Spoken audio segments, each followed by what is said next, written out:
Why, hi there, I'm Ron Juckett, and joining me tonight for another Sim Chat is, from left to right on my screen, Al, Red Sox fan. How are you? Good. How are you? And I thought I muted that. There. That was scary. Oh, we do it all the time, Ron. I Come know. on. I Come muted on. another. All right, so Al, Red Sox fan, how you doing? Good. Thank you. Thank you for having me on, Uncle Ron. All right, Dave Gardner joins us from the laundry capital of Saugus, Massachusetts. How are you? I got the laundry behind me hanging up drying. And from his home in sunny and sultry Florida, IDJester. How are you? Day, it was only 108 today, so we're doing good. 108 with what percent humidity? 100. 78%. ID's lost 40 pounds today. Alexa, what's the temperature? Right now, it's 85 degrees Fahrenheit. Tonight, expect a low of 63 degrees. Yeah. I hate Vermont weather this time of year, but it's wonderful. So, all right. So tonight we're going to talk about modding cards and dice games. And so we're going to start by going around. We'll start with ID first and then Dave and Al. What is your definition of modding a cards and dice game? I guess when we're talking about modding, we're talking about taking any of the core rules for the game and altering them, either combining or adding extra rules or taking rules out. I think that all comes into modding. Taking what the essence of the everything built into the game and changing values, changing how you use a rule, changing when you use a rule. All that can be, for me, is considered modding. Dave? Modding for me was kind of taboo, quite honestly, because I'm coming from the video game point of it. And when I used to hear modding, it was people on Steam that would take a game like Skyrim and they would turn the dragon into a choo-choo train. So when I heard modding, that's what I always thought was someone making this drastic change to the game. I could never do that. I could never figure that out. I never wanted to go into the code, and see, what was going on and mess up the game. I just heard so many horror stories. But getting in now to the cards and dice part of it, I guess that's what I'm doing with every game. It is it's like ID said, making changes to the base rules and to make the game more enjoyable for you. Mr. Al? Modding is always letting the Red Sox win to me. That's cheating. Oh, that's cheating. Got it.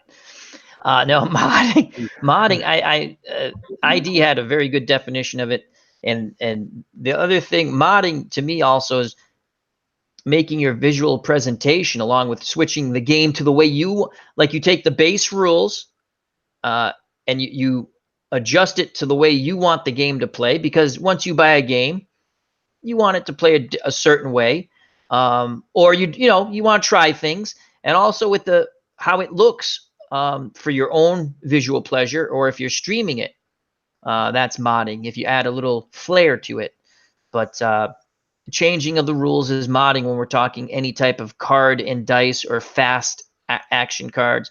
And there's a lot of different IDs come up, and he's going to talk. I know he's going to talk about it. So is Dave Gardner. Just marvelous.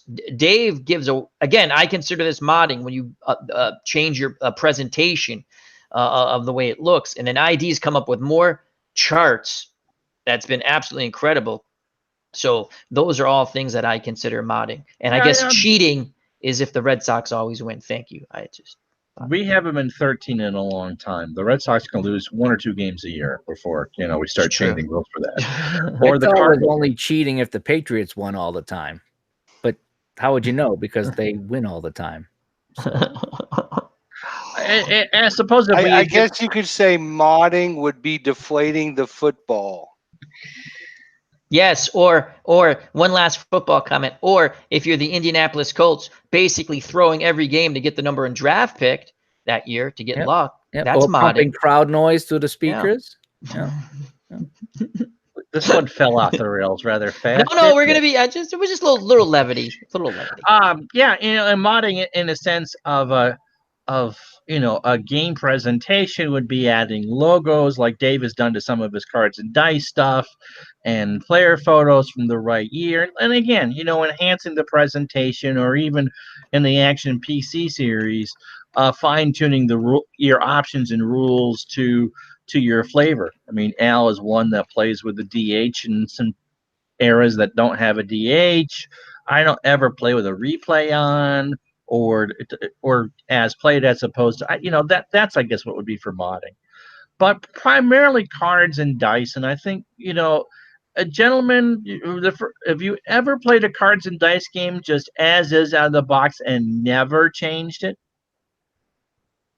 I guess I'll go for when I first got Strat as a kid. Yes, because I was learning the game. Yeah, Strat. Strat would be the one that when you're learning a game, for me at least, to mod something, I have to learn the game where I feel very comfortable that I know pretty much the rules. How else am I going to, in my opinion, how can I mod the rules if I don't know the rules, or Right. change or tweak it? So, yeah. ID?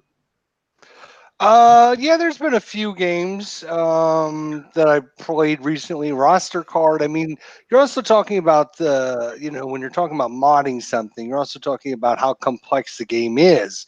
The game isn't very complex. There really isn't a lot to change. So roster card being a very basic introductory level game, there isn't much you can mod in that game. There's only a couple charts. The charts, that I use are pretty much, standard. I mean, Fall Classic's another one that I've been playing recently, and I haven't really changed any of those rules either. But again, to go on with what Al said, I mean, maybe after you play it 15 or 20 or 30 times, then all of a sudden you go, well, I don't like this rule, or this needs to be changed and stuff like that. Dave, has there been a game in your recent experience that you sat there and went the first time you looked at it like, I'm going to play this as is?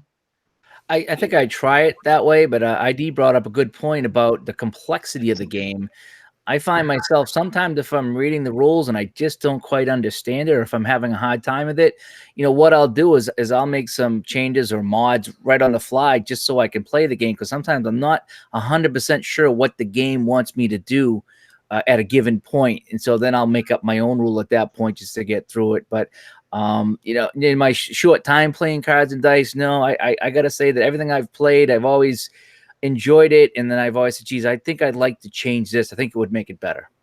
All right, and so I'll ask the question in reverse. Is there a game, ID, that you played at first and went, whoa, this needs help? What could I do?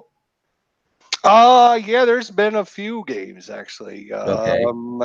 Deep Drive Baseball comes to mind. That real good system, real good flow to the game, and then there's certain things that just for me, as soon as I came across them, I'm like, this needs to be adjusted because it breaks the flow of the game, or it just it's just too complex for as simple of a game, or it's too simple a rule for a complex game. So there's been quite a few games that I've come across that said, yeah, this needs to be altered. Al? Yes. One of the newer games that I bought, and I do enjoy it, I play it offline, All-Star Lineup Baseball. There was a couple of things I wasn't quite sure of, so I came up with a couple of my own, because that game leaves a lot for interpretation for a couple of things. And I actually, the developer of the game, the creator of the game, Craig's very nice, and I was able to, ask him questions through Twitter, and then I changed a few things. The game's very fun to play. So I wouldn't say it's it wasn't like, whoa. But yeah, there's a couple of things like I've played Dice Baseball. I've not modded, but I know what ID said, and I love Dice Baseball. The you can buy the seasons, the PDFs that's the one like you can get them for like $5, right? And there's a couple of things where you have to go to the charts, and you're sitting there going, "Wow, this should be easier than just where I got it now when I play offline. I have it in such an order I can look quick." But yeah, you'd think that's where I'm almost hoping, like, couldn't we just say it's an A ground ball and it's automatically this, Right. because they give you a little more than I think they've slightly overcomplicated a few things. in my opinion. But I like dice baseball, yeah. But yeah, that would be two of them, you know. Okay. Dave, you've just got into cards and dice, and so trying to ask you those questions. I know that you've actively tried to improve your gaming experience. What have you, I mean, and modded some, and unmodded others. So what are you finding is the right balance for you? And yes, I do see the cat behind. This could get quite interesting as I'm wearing shorts and she wants to cuddle. Uh, Oh, I got yelled at. Oh, there you go. To answer your first question, if there was a game that was kind of a hot mess that I really needed a lot of help, I think if there was a game that was such a hot mess that needed so much help, I don't think I'd want to play it unless I found something really good about the game that I thought I could work with. But so far, most of the stuff that I've modded, it's been little things. It's just been like a slight change to an overtime rule, or maybe how you hand out an assist, or like with shootout hockey, when you roll the dice and the dice says the period's over, I always give it one last roll. And I think that works out well. So it's usually something little with me, but I've never run into anything that's been a hot mess that I said, boy, I tell you, I really got to rework this game. Okay, I guess the first game we modded, or I modded, was Stratomatic, kind of a mismatch of basic rules and advanced rules, and maybe even some super advanced, depending on what we understood for a league in baseball. And everything that I read about APA before I played it was other people's mods. You know, I think the first time I actually played APA straight out of the box in basic was a stream I did showing off APA Go. Everything else has been this for pitchers and that. And of course, if you play games like NP3 or NPNG, which I know Davis ID's featured on his channel, those are mods of APA re-released as other games. So, yeah, and so a roster card I have modded. I can never play it the same way twice in my head. But again, there's little tweaks and things of back and forth. By the way, the cat is staring at me and is not a happy camper. If I do not survive this stream, please try to find my wife and tell her I love her.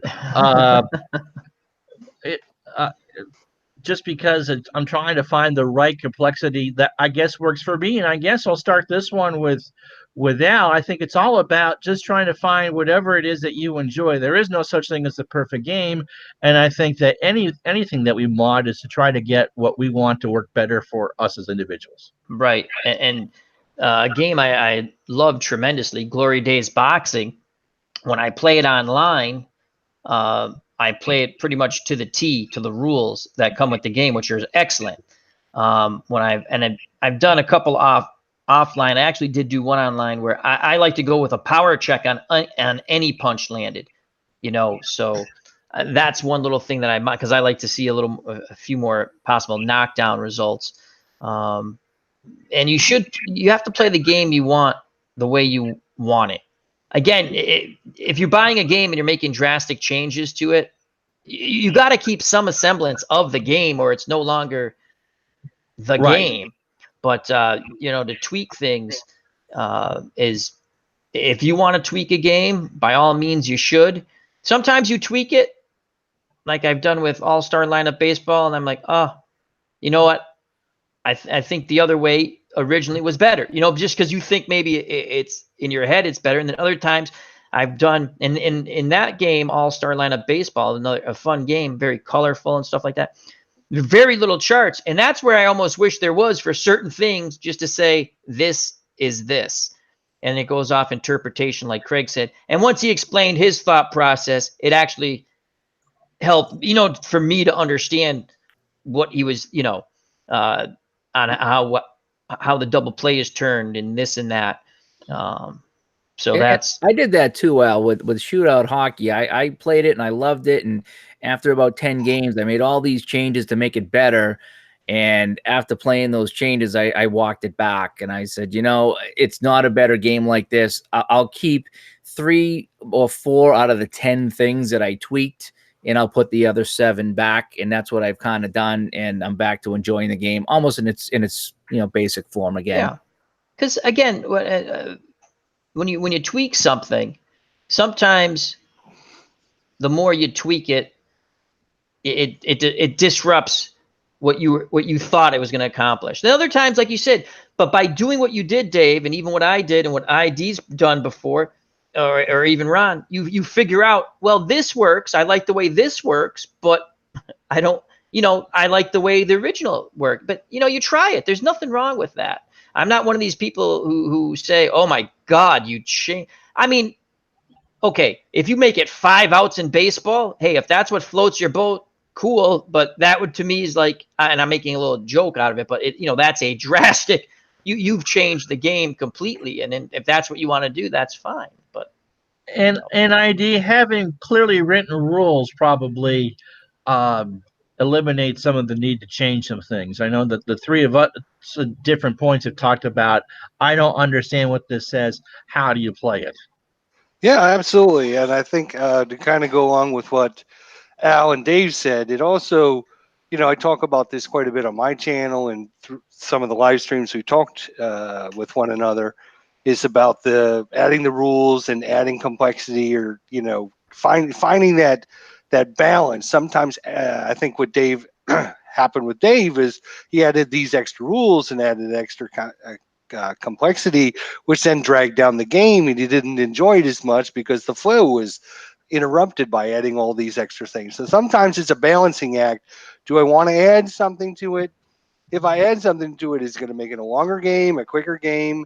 And how does all the changes I made, how does that going to change the outcome of the time I spend with it? And is the complexity worth the time investment on it? So no, I think that all makes sense. Again, I mean, when Dave and I talk offline, the word flow comes up a lot. How do things come up with the flow?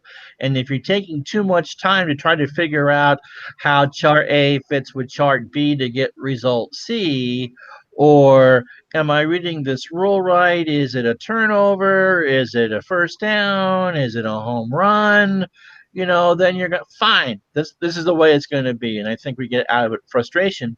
And the other thing is, I think that kind of word of mouth, and it's like APA, I guess, is the perfect game to discuss for this, because everybody and their mother has some sort of modification for one of the versions of APA, especially baseball.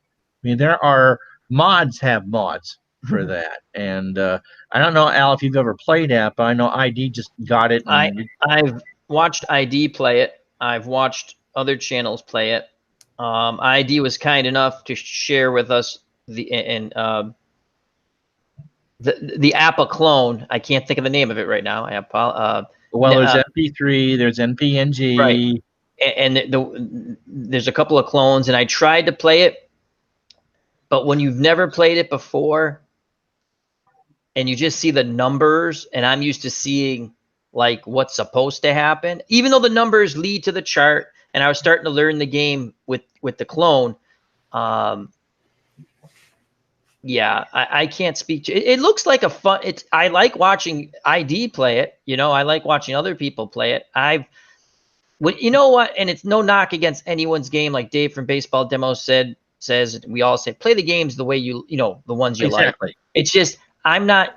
It's funny because the wrestling game is an APA clone. That free wrestling game on that I've played a couple of times on my channel, and it's so much fun. And it's literally APA wrestling, but it's a clone. Like, because the guy I read, he was a big APA baseball fan, and he developed this wrestling game by using the charts and this, making charts. So I know ID's done a lot of great work. I'm sure he's going to talk about with other games too, by the charts.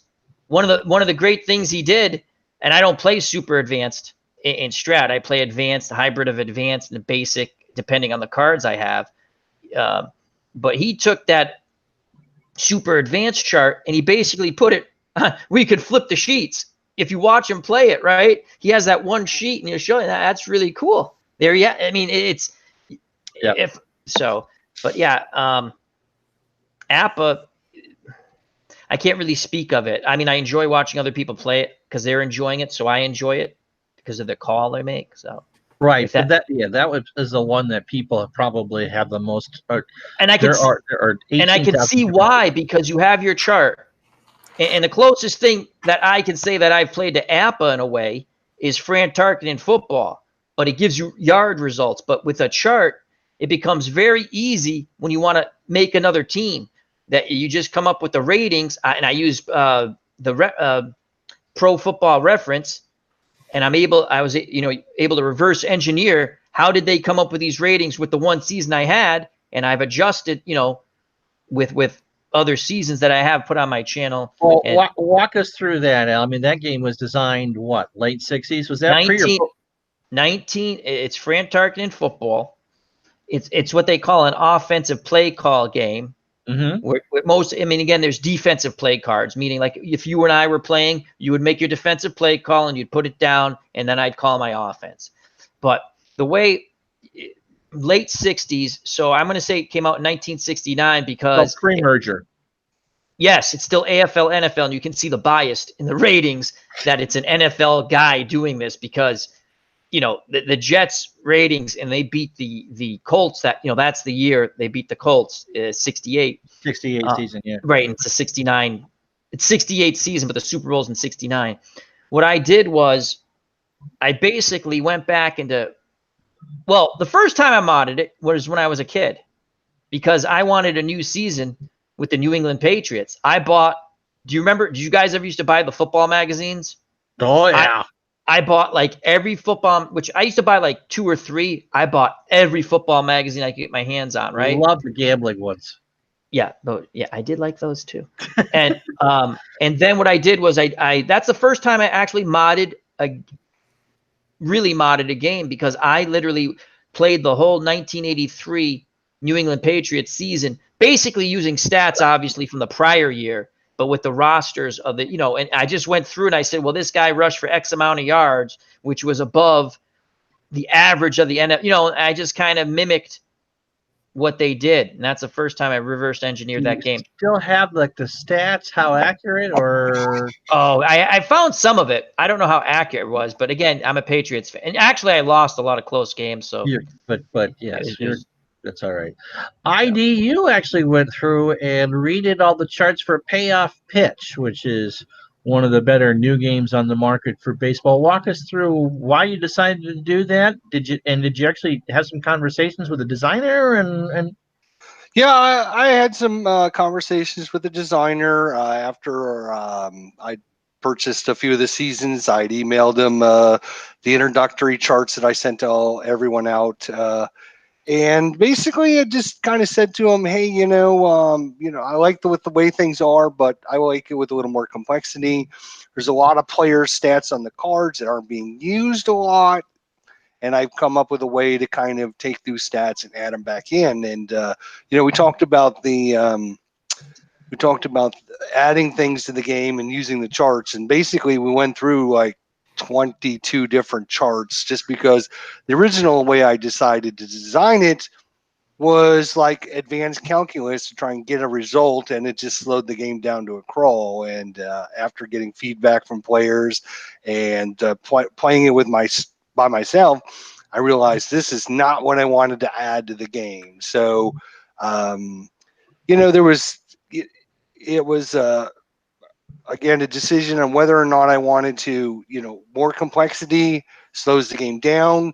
If you can add the complexity and add in something that makes the game better, though, it might be worth the investment. So I had a lot of really good feedback from a lot of players out there that got the charts, and we had a good time going through that. But like I said, it took quite a while to fine tune it and find like that sweet point where it was quick enough to add to the game, but it didn't slow it down and added things back into the game that I think players can use. And adding things that kind of add to the tension. By the way, Clinton Park says in the chat that he has 31 different charts for NPNG Plus.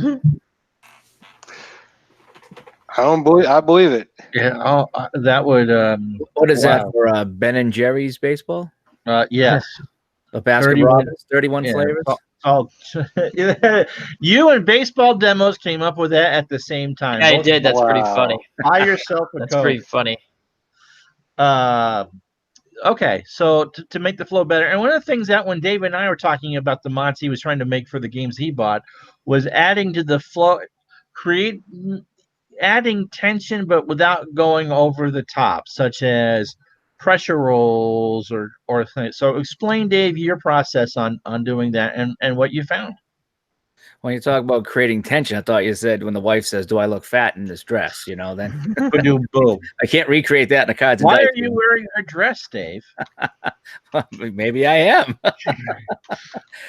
Yeah, no, I ran a couple things by you with the final score hockey, as they had the pressure roll at the end, which is fun because that's just a final score game. And what you do is, if it's a 1-goal game or a tie game, you have an extra roll called the pressure roll to see if somebody scores late in the game.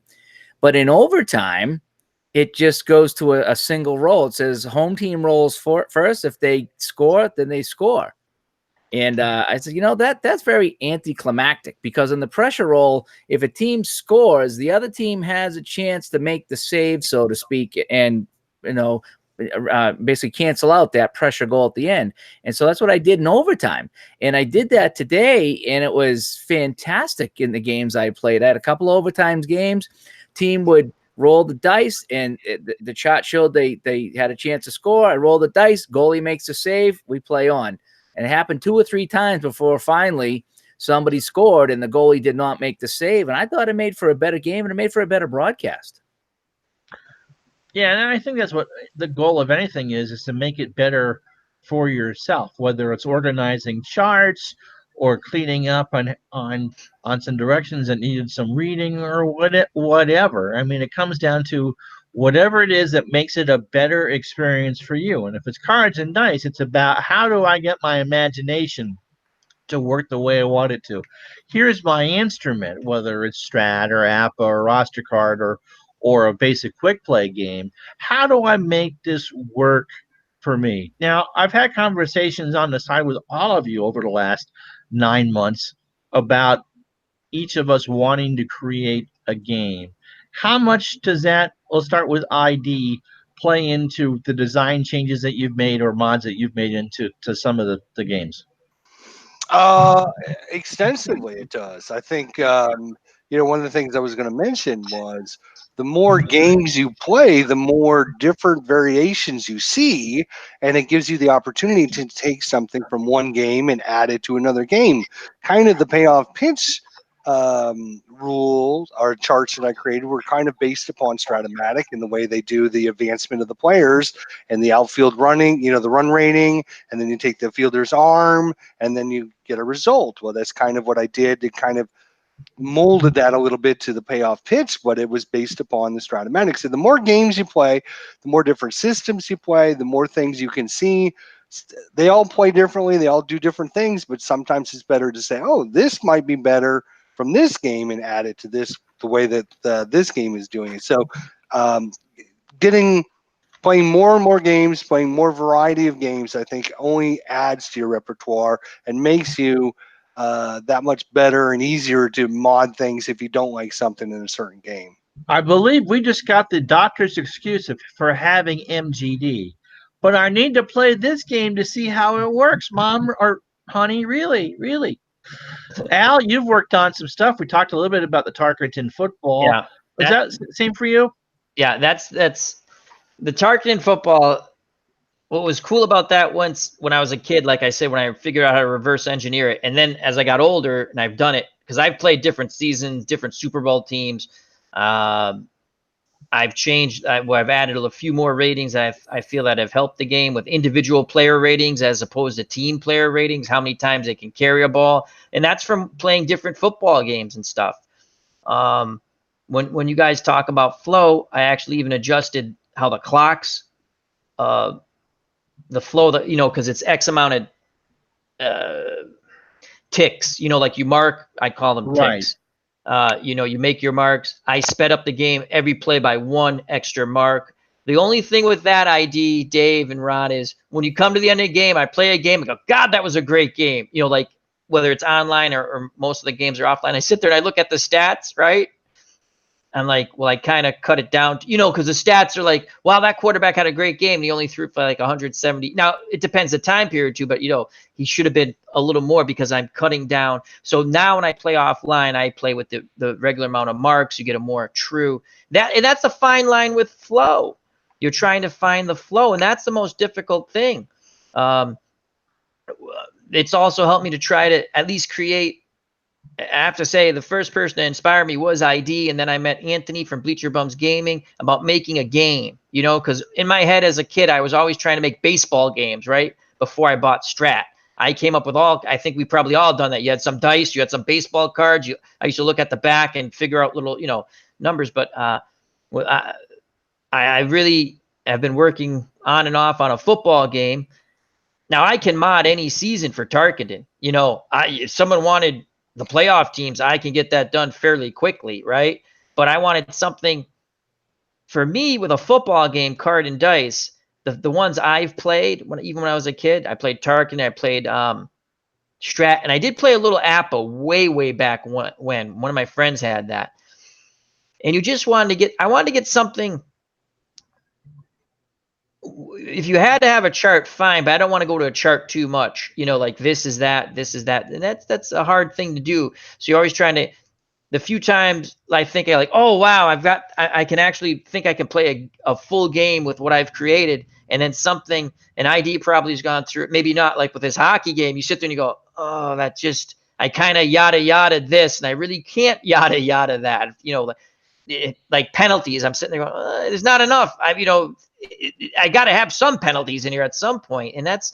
Well, what you said about the time thing and you shortened it up, that's happened a lot when I played Madden on the PS4, is that you play a 5-minute quarter just so you can get in a game in a night instead of playing the full 15, which takes you all night. It does take I remember Madden when I should play a full 15. It's a fun time, but then again, you look at the stats and they're a quarter of what they normally would do usually, or half, because you're playing a very abbreviated game. So if you're playing for stats, it's going to throw it off. If you're playing for final score, you're probably fine. Yeah. No, go ahead, Al. Oh, well, just one more thing. The thing with Tarkin is the one that I know how it's engineered. I was able quickly to reverse engineer it. I'm able to go through with the great sites. Like I like to use the Pro Football Reference. They have Baseball Reference and all that. That's the one I like to use. I don't have a formula written down because it's in my head. I'm sitting there going, this is that. I basically say, if this is the average of something, right? If you're above the average, you're this, the higher above. But with Tarkenton, it's a really well-designed game. I just wanted to add a little more to it with the defense and individual player ratings. I think, based on conversations that I've had with others, that ID and Dave have played everyday hockey or every player hockey every day. Everyday player. Which is essentially the Rod Gilbert from the late '60s, which I never heard of that. Is the derivative of Fran Tarkenton. Is there a board, like a chart, a board? Yes. And then, oh wow, that's pretty cool. You guys have that game? Yeah, I got him. Oh wow. They both do. I mean, and they've turned it into kind of a fast action card. Dave, you order the cards, right? Or the cards I printed out the cards and tried to play it with the cards, and I tried it with the dice. There was just too much chart looking.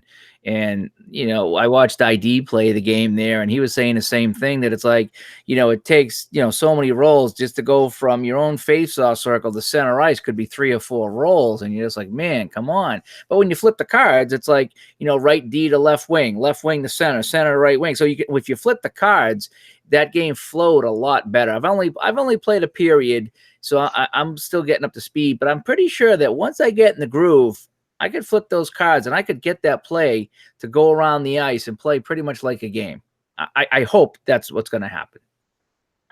All right.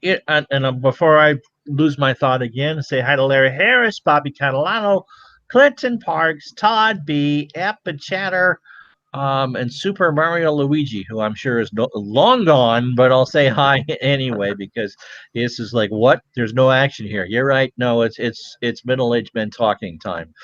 All right. So because most of my most of my sports gaming is PC for reasons that are painfully obvious. And so you don't get the chance to mod around that. You can make decisions about what rule set you want to follow. I think Action PC Football is better. You can reduce penalties. I need to shut off the usage penalties for the AFL season that I'm currently doing. I mean, some of those things you have options for. And the same with replay ID. You can go dig into that option. But as far as the quote unquote modability that we have with the pure cards and dice games, you just can't do that on the PC. You're stuck learning that system for better or for worse. And luckily, it all kind of works. But it can get real, you get into a system like Out of the Park Baseball, which its options have options for the options and the options. It can get overwhelming. And you get into a cards and dice. I mean, roster card baseball is the first real cards and dice game I played in forever. And like, oh, if there's something I don't like or want to ignore, I can do that, and it makes it better for me. Yeah, absolutely. I think card and dice is so much better to mod. I'm not talking about like changing graphics or things like that, but cards and dice, I can take something from APBA and I can add it to Strat, or I can take something from Payoff Pitch and add it to Inside Pitch. I can change the charts. I can do all that stuff. When you're playing a computer game, you're limited just to the options that are in the actual game.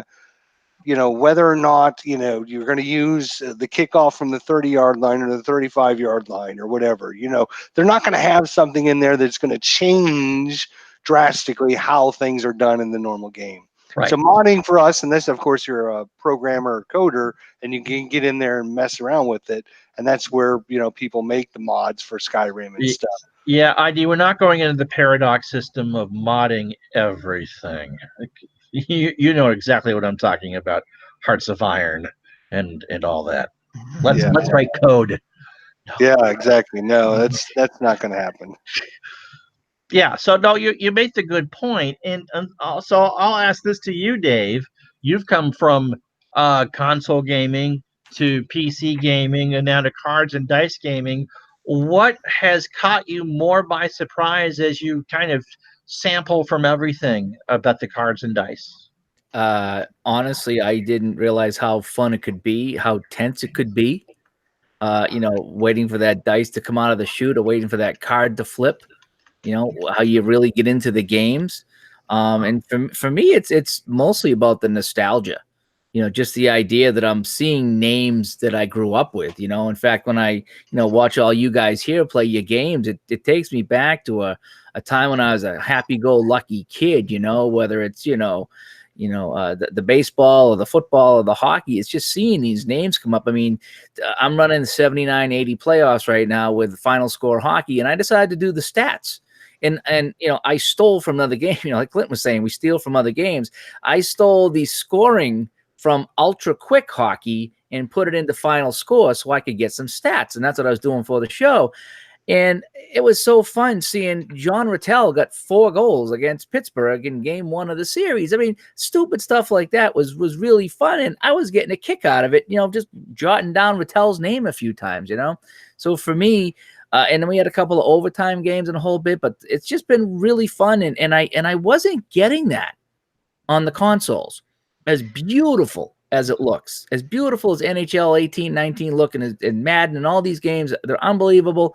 I wasn't getting that I get here. I'm getting more fun and more nostalgia out of this than I was on the console. I have to echo that sentiment that Dave just said regarding the nostalgia. I tell you why. I was watching people play card and dice, and I was doing PC stuff. I said, I used to like Strat when I was a kid, and I went, pulled it out, played a couple of games. I said, well, I like this, right?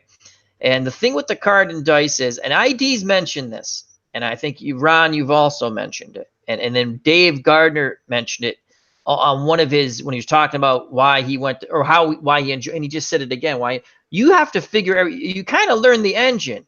Now I can go, you know, I've defended games that don't have an open engine because that doesn't bother me either. But it is something to be said when you get to see how the engine works, and you're like, that's fun when you figure it. Now sometimes I butcher something because my eyes invert stuff or I read it wrong, and then you realize, oh yeah, I screwed that up.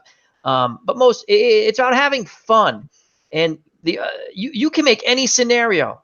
And so quickly. I'll just use Strat as an example because I have a lot of old basic teams. I can grab a 1990 Chicago White Sox team, grab a 1936 Yankees, and sit there and go, isn't that fun? I can put Joe DiMaggio and Lou Gehrig against the Black Sox, right?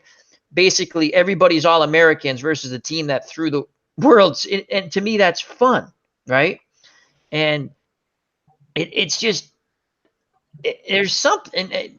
And I think ID was the same way. He was all PC, and you start to play. Yeah, absolutely. Yeah, I was all PC before I got into cards. And when he said something, I'm getting goose pimples now. I'm getting it because I'm getting. You don't understand how happy I know it sounds stupid if you're not in the genre, right? Actually, it doesn't. If you're not, I feel bad for you. But when ID, I don't know. I think it was 3 streams ago. I'm watching it because I listened and I'm doing. He said something. I went and I said that I know exactly because I was helping my dad, so I just was listening, and I was like, I know exactly the way he feels because once you start doing it, and I still enjoy all my games, don't get me wrong, but there's something about you can sit down and just roll the dice and enjoy or flip the card. Now, if you like the fast action cards, that's good too. Like if that's what you like, I'm not a fast action person, but I understand when these guys use the fast action for their games and they go, oh, it goes better. You know, but when ID said that, and he'll talk of it, but I just sit there. I know exactly what he means. There's something. It just brings me back. This again. I like this. That brings me back to my childhood, to happiness. And if I can escape for a while and enjoy, and then sometimes I put a game online and we all have fun. And there's an occasional person who leaves me nasty messages on my comments. Oh well, hey, you know, each is their own. But yeah. I think to kind of go along with what Al just said, I was all PC gaming, whether it was sports or war gaming or all that. And I was having a good time doing it. And I kept watching Al and Clinton and baseball demos, tabletop baseball, and everyone. And I'm watching them, and I'm watching how much they are enjoying their stuff. And so I'm going to try it. I'm going to give it a whirl. I'm telling you, it's like night and day. For me, and maybe Dave and Al can agree or disagree, or maybe they can give me their opinions. But when I've got the cards, right? I got the cards and I've got the dice in my hand. I have a connection to what's going on. When I'm playing on the PC, if it's 4th down and 1, and I'm losing by 3 points, and I'm on the 20-yard line, and I have to kick this field goal to win. When I'm playing on the PC, it's just click the button and see what happens. If I'm doing it with cards and dice, my hand's shaking before I roll the dice because I'm so nervous about what's going to happen. There's just a total disconnect. I think you put it perfectly, ID. Whereas you're playing, whether it's consoles or PC, you click the button and you're watching the screen. With the cards and dice, you got the cards, you got the charts, you got the dice. You're in it. It feels like you're in it. And I got to give a shout out here. And I told Ron this before. Clinton Parks is listening because Ron asked me, why did I get into cards and dice? It was Clinton Parks. I have to admit it. I don't want to, but I do. And when playing, I would only. I know. Oh, that's too funny. I know. But I have to give out to Clinton because as I was watching all you guys back in the day play the computer games, and Clinton was playing one of his games that he rolls his own dice and then inputs into the game. And maybe it was National Pastime or something like that. I think it's NP3. I think it's called National Pastime again. And when I was watching that, I go, what the heck's he talking about here? Rolling his own dice. And then I followed it along. And I said, okay. And I was like, boy, that looks like it's kind of fun. So I got a dice tower and some dice. When I started throwing dice, it was fun. It was more fun than clicking the button on the PC. It really was. And and now you see the results of the dice shoot out. So if you're clicking the button, you don't know what the engine's doing behind, but when you roll the dice, you could roll 6 snake eyes in a row. That's a possibility. And so it was Clinton that got me going on the tossing his own dice. When he said that, something clicked. And it's fun. It's funny you said that, because he was also doing that for Digital Diamond Baseball and the NP3. And I'm going to be honest with you, and then watching other people, that was like when I said, I can do that too. It's a lot of fun. I remember as a kid, it was fun, sorry to interrupt. It's just, there's something about it. Even if you have,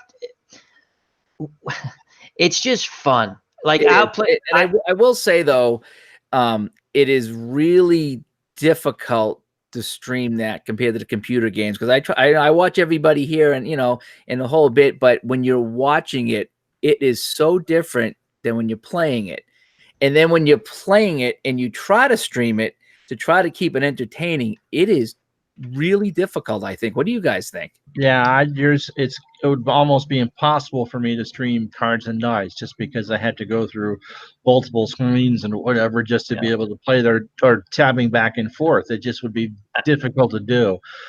The effort that I go through to make those productions of the PC games, just to get your imagination and using the crowd or the chat or that, I mean, it kind of replicates it. But if I'm sitting there by myself and not calling the game in my head, it becomes a button clicking contest, and that's what you don't want to do. There has to be something there. And so, yes, I mean, Al talked about, or one of you mentioned 4th and 1, ID, and you're on the 20 and trying to kick the field goal. In a broadcast, I can kind of build that up for you. What's going through my mind as I try to make that instant decision about, do I pitch? Do I run the pitch out here in the end zone or no? No, Ron, you don't do that. But you know where I'm going with that, as opposed to if I'm sitting here by myself going, oh, I'm going to play some football. It's not the same. It's funny you mentioned that, Uncle Ron, because even if I'm playing offline, I'm still doing my call in my head. It's just, I do too. It's just something I like to do. And I'll sit there and I'll go, touchdown, and there's no one listening. The cat could care less. Yeah. But with when you're doing Cards and Dice or anything, but we're talking more Cards and Dice now, and you're streaming it, I think the first thing, there's a couple of things. Sometimes you have to ad lib stuff, meaning you try to get the rules right. But there's been times where I'm sitting there flipping and I use my common sense, because I'm sitting there going, I can't, even though I've marked, it's kind of funny. I will say, if this scenario comes up, because I've played offline, I want to make sure I can go to this chart and I'll have it set. But as I'm playing, for some reason, I cannot find the chart that I clearly did the little thing so I can pull it out quick. And then I'm like, yeah, okay, we're just going with this. So you have to, when you're streaming, when I stream, I just stream. I'm going to go at my pace. I'm going to enjoy, right? That's just me. But you have to show you're enjoying it. That's why I like watching you guys. You're showing you enjoy it, and if I feed off of that, like if I'm listening, you guys keep me company at work when I'm in the morning when I'm making breakfast and stuff. But Card and Dice,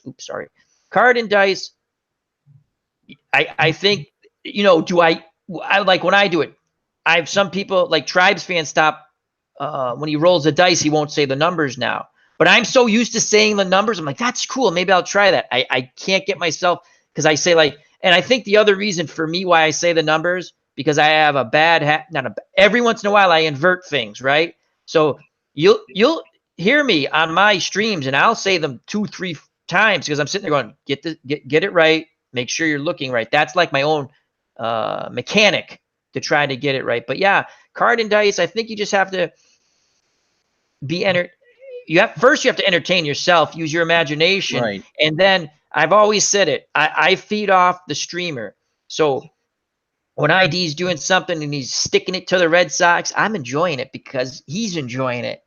It's just fun, when I'm listening to Dave Gardner today, and I'm not going to give it away, but he's doing the Seals game, and if anyone knows anything about hockey, they were not a bueno team. So I enjoy listening to him do Seals games, because you can see it as he rolls, he gets into it. When you're when you're doing your games, Ron, if you have a vested interest, like if you're really okay, I enjoyed when you did hockey because I know that's your favorite thing and you're really into it. Now, again, we make our own decisions on what to stream because of certain things, but yeah, you just have to be. You add a little visual to it with the card and dice, or you don't. You go with what you feel comfortable, and you just call the thing and you enjoy and you interact. So I always love seeing the dice and trying to read the card faster than one of you guys, especially ID, and baseball demos. Read the card and get the result, so I know what's going on. It's like, oh, or when I'm playing on offline a game and you know that a certain roster card baseball, you roll a low number, that's an extra base hit. Am I going to get the home run check? Or I just rolled a 65. Is this going to be a hit? Or am I going to get the ground out? That sort of thing. Yeah. It's kind of always anticipation. Uncle Ron and ID and Dave, you were talking about you can roll anything, it could happen over and over again. So I was playing the 75 Red Sox against the 71 Orioles, who have a tremendous pitching staff, and I'm just playing like a best of 7 at my own leisure. So Red Sox win the first game by luck because there's no way they're the better team, right? And the second game's kind of close. I rolled, I forgot, I think it's like a 4 and a 2 off the pitcher's card, or something like that, and it goes to a defensive check. I literally rolled the same thing 4 times in a row, got 4 errors. I was sitting there going, oh my God, the Orioles scored like 8 runs on 4 errors in 1 inning. It just popped in my head. You get that in the PC games. I don't think you get that as much. That's just my gut feeling. I mean, I've watched, you guys play some PC games, and I played. I think the randomness is more in the cards and dice. I had a football game in the replay, one of the playoff games. I rolled an 11. Oh, it's a chance for a fumble return or a punt return, one of the rare events. Oh, yeah, I remember that. And I rolled a back-to-back 11, and then I did it again on the next punt. They got 2, either a fumble and a punt or whatever it was. I threw 4 11s on defense in a row, and it just made the game so exciting. And I don't think you'd get that. And as good as Action PC is, which is what, Ron and I play mostly, and we've seen some crazy thing happen. I mean, you can put in max protect and still get a safety. I've seen it happen. Yeah, I've seen it happen. I think I was there. Yeah, you know what? Uncle Ron and I are an exclusive club. The Uncle Ron walk-off club. The safety walk-off club. The walk-off safety club. Yep. Charter member. But yeah, I mean, that the back-to-back rare rolls come out on the dice a lot, and it makes it fun. Whereas, I don't see that quite as much. There's some crazy stuff that happens on Action PC. I give it credit. There's a lot of really great stuff. But yeah, with the dice, it is, but it's not. Absolutely, Dave. ID, what was the moment that cards in because you came in late into the game for that? What was the moment that cards and dice clicked for you? I don't know. It's just okay. It's just the whole experience that you get when you're running it yourself, because there's setup. There's the creating lineup sheets or whatever you're doing, getting all the players in order, so you have your batting order. I mean, all that stuff builds up in the game, and so like I said, you have that kind of connection to it. When I played Action PC hockey, and I had a great time. I was doing the Chicago Blackhawks 2016 season or something. I played 50 some games in that season. And I'll tell you what, I don't remember not a single game from that. And that was I only did that like a year or maybe 2 years ago. It hasn't been that long since I've done it. I can name 20 to 30 or maybe even more different card and dice games that I've had and talk to you about them because they were so memorable and kind of go what Dave said. It seems to me, I don't know why or what, even though I had some great games in the computer version, it just didn't have the same connect to me, and I didn't, it was just clicking the button, and I didn't have that much, I was rooting for my team, I was excited when they scored, but it just didn't have the same, Do you think value it's to me. because when we play these games, I think most of us have a little notepad or some kind of score sheet. Do you think it's because we're actively writing stuff down when we Yes. play, rather than just Yes. thinking the Absolutely. computer handles everything? You have to make that connection. Even sometimes when I'm playing a game in roster card where nothing's going on and it's roll, roll, roll, you're still, even if you're not putting the names with that, you're still recording the results. You're still paying attention to what's going on, and that connection is huge, I think, in that, because you're responsible for everything. You're the one pulling the marionette there. And so, yeah, I mean, you are your own gatekeeper. And yes, the computer is always going to be better when it comes to stat keeping and all that sort of stuff. But yeah, you've hit it right on the head. Let me Yeah. ask maybe a question, and Al and Dave can maybe talk about this. Because we're doing cards and dice, there's no AI. So do you find that because there's no opponent and you have to do it yourself, does that make it more of a connection for you? Yes, does for Yes. me. Great. Yes. And you know, it's funny. In my own mind, right? I'm no longer that kid who cheats constantly for the Red Sox, right? I actually Liar. quiet ID. I'm trying to get out. I'm trying to. Just But on Sundays, ID. That's all. Yeah, just it's on Sundays. On God's day, it's okay to cheat for the Red Sox when you're playing cards and dice. But yeah, you find yourself. The more I play, I'm sitting there going, okay, I'm going to use this guy in this situation because I kind of want. I want a close game, and I want it to play fair. But yeah, when you're playing the AI for both, and you know what, it's so much easier. Because there are some sports, I think every one of the sports games you play, you can play for both, right? And probably inside, is it the inside pitch games? You have to play both. Yes, I there's believe. no way, or MP3. And again, if you know the game, it looks like a really nice game. I just could never figure it out. I've watched a ton of times of ID's done it, and Eric from Higher Ground Gaming, I download the demo, but that's neither here nor there. But when it's, to me, it's easier, obviously, with the card and dice, because you're sitting there going, okay, I gotta do this. With a PC, sometimes a PC, you're sitting there going, okay, trying to play both teams on the PC to me is frustrating because I kind of know what I'm gonna do, and but it doesn't bother me with card and dice. I don't know, because I think there's the randomness of throwing the dice still, where I know if I make this move, right, I can do the math. Not that I'm a genius, but I can do the math in my head. The counter's I'm going to counter the way, but I already know what the move is. So it that's why I don't try to play. I try to play both sides on PC. I don't like it on PC, but yet on cards and dice, guys, I enjoy it. I try to play it from the broadcaster point of view to a point where, for me, it's the journey. It's not the destination. I'm enjoying playing these games so much that I don't care who wins. And I hate to say that. I played Montreal Hartford today. I wasn't rooting against Montreal. I wasn't. I know.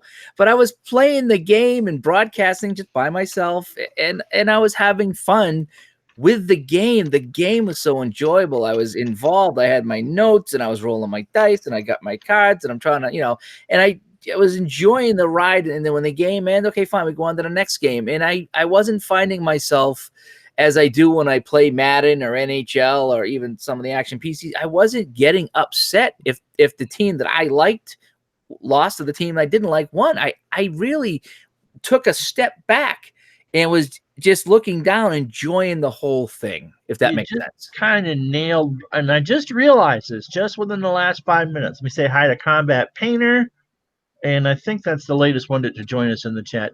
That's the reason why I play both offenses playing action PC football, because I think that you're really doing the same thing. You're playing against yourself. Yeah, the computer you're right, is the one that coaches the defense, yeah.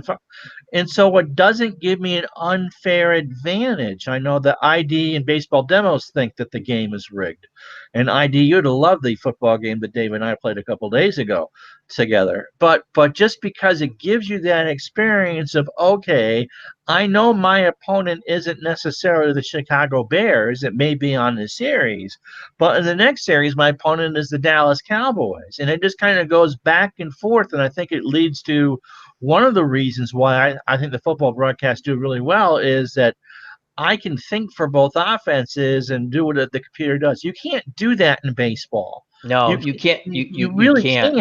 can't. Yeah. Because okay, if I can make a pitching change and then a pinch hitting change, but if I see that I have an 87% chance of stealing the base, I'm gonna know what am I gonna do? Pitch out against myself? I mean, you kind of get into that sanctimonious masochism there, and that's just in cards and dice. Okay, I'm gonna steal. Who's my arm against? How much am I taking off the roll? Al mentioned it earlier. I get thrown out. I get thrown out. But Yep. so yeah. Long story short, I never realized until we had this conversation why I always play both offenses in football. I think that's the closest thing you can get with what we play, playing both offenses in a football game. Because also, if you do that in 2nd and 10, you're right. That's the closest thing. I've done that with basketball, but then again, that's one of them. But yeah, football is the closest thing for PC for me. Now I play the whole team. Sometimes I play because I do like the fun thing about, not to get off subject, the fun thing about playing both offenses when you're playing teams with great players, it's just fun. You get to call plays. With the card and dice, the other thing is like you know, like with Strat, because I play a lot of Strat, right? You're sitting there going, yeah, I got this base stole at Lou Brock. There's no way in the heck that he's going to get thrown out. Especially like in not even stolen bases, but like in basic, you're just going off the runner. And if you're held or not held, and you're sitting going, yeah, and then you roll like a 19, he's out, a 20, he's out. And you're like, that's a wind gust behind the arm or something. It's just fun. Ricky Henderson with a AAA. Nope, 20 gone. Goodbye. Yeah. Especially when you're doing the old D. Scott Howard of the split cards. Oh, the 20 hasn't come up yet. Yeah, where you're doing the card counting. Yeah. Well, the other thing, and to kind of bring up, kind of piggyback over what we're talking about, and also why Ron does such a great job, is when you play on the computer, you can have a tendency to just be a robot in reading the text, right? So when we play cards and dice, we don't have the text. We got to make it all up in our head. We've got to describe the action, and however we see it, we have to be imaginative, creative. We have to keep our audience involved. And Ron does a great job. He never reads the text that's on the screen. He decides what happens on that play. And sometimes I never do. Yeah, absolutely. And I think that's why Ron does such a great job, because if I'm playing, kind of, and that's my fault. I talked about my my PC action hockey game that I did, and when I was playing the Chicago Blackhawks, I was basically just reading the text off to players as the game unfolded. And I go back and look at these games, and I'm bored watching it because I'm like, anybody can read the text. And I think if you're playing the computer game, you have the tendency of not being in the moment because you're just listening to what the computer is telling you. It's a fly ball to left field. The fielder goes back and makes the catch. Simple play. We read it. We move on. We hit the next button. But now when we have, oh my gosh, it is hard. It is going back to the warning track. He reaches up and makes the catch. Oh, yeah, you get a 1-15 home run, and a 16 is a catch by the outfielder, and you roll the 16. I know. That's a leap above the Walter Robin. That's yeah. That's the white stuff. That is the weirdest thing when you're sitting there, and I'm thinking, oh yeah, this is gonna, playing offline. I'm playing the Red Sox or something. Finally, I'm gonna get a big hit. It's 1-18. I'm like, really? I just rolled a freaking 19 for the third freaking time in this situation. Yeah, you were in baseball demos today. Did you see that? I mean, I got to catch up on stuff. It's amazing. You sit there and I'll just giggle, like to myself, or I'm like, and I think on some streams I said, I can't believe, and I know I've done this, I cannot believe I've just rolled an 18 or a 19 for the third straight time. That's why I think I've even said, I don't like to go for extra big because I'm so horrible at the roll. I'm like, it could be 85%, and a lot of times I'm rolling like the high number. especially in digital diamond baseball, which is the closest thing for, it's card and dice with the PC, especially if you roll your 3 dice. And that's Right. Again, some people, there's issues with it. I've not come across. I have seen the issues that Ron has talked about when watching a game. I luckily haven't had too much of it, but yes. Well, I think if you were just playing the game, it wouldn't come up. I was trying to keep score on ball score. I'm like, wait a minute. And then you realize, it's just, I think they've actually patched that. So I don't know if you want to, because it doesn't happen as much in my. I have a game. Yes. And I'll probably upload while I'm on vacation next week from a replay that didn't get finished that ends on a hit by pitch with the bases loaded. Wow. It's a Homer Simpson play. That's hilarious. And so, just for the people in the chat, so yeah, I've had the hit by pitch walk off. The moment that it kind of clicked for me, and just because when my first thing with cards and dice was playing with friends, and you guys just don't live across the street, and you're not coming up to Vermont, and I can't get down to Massachusetts, Florida, to get my ass handed to me. I had a walk-off homer against a good friend, hit by Andy Van Slyke for the Pirates, playing the 1990 Strat season, and he got the nickname. We gave him the nickname Thumper, and so every time I see Andy Van Slyke or Scott Van Slyke, his son, Thumper's what pops into my head. That's funny. And it's like no one's gonna ever know him for that. Oh yeah, it's Thumper. Okay, Ron fell on his head one too many times. What the hell happened to you? But precisely in that moment of it was like a 11th inning walk-off home run to win a big game. Yep, Thumper. That's what makes the memories. That's what I think what I get my enjoyment from. I've shared, and I want to say it was oh crap, what was that game? It was a card flipping game.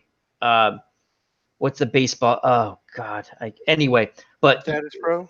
Yes, thank you. It was Status Pro. Thank you, ID. And I've told the story. My friend goes, "You can't hit and run with runners on first." I said, "There's no law saying I can't," or whatever it was, like second. I said, "There's no rule in baseball," and there was no rule or something at the whatever. It was either first. He goes, "You can't do that."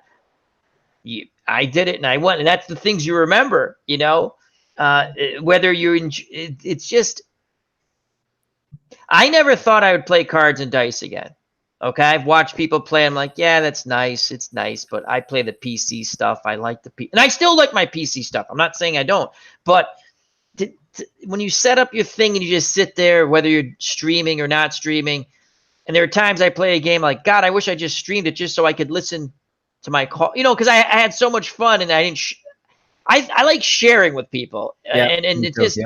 It's just, I mean, maybe someone's like, Al, you're an idiot, but whatever. I just like sharing it, and then I listen to it again, and it's just fun. Like I'll go back and I'll listen to certain streams that you guys do. Ron knows which one I listen to a ton of his. The 58 championship game. I just will go back every once in a while, just listen to it. It was good. It was good. I liked it. But and I whether it's ID or anyone. Combat Painter, whoever, Dave, baseball demos, Clinton, and you just sit there and you listen, you see the enjoyment. And then when they share, whether it's whatever memories they share, even if it's not like it's just something that like, oh, I remember this game. It's not even a sports memory. They'll just say during this time period, this happened. I like that stuff when people do that, or they're just sharing something that of what they remembered, who their favorite player was. I get some of that. I still get some of that with the PC. Don't get me wrong. But again, when you guys say you writing it down, that, again, things I don't think of, but you are getting the connection there because I'm writing that down and I'm writing the lineups.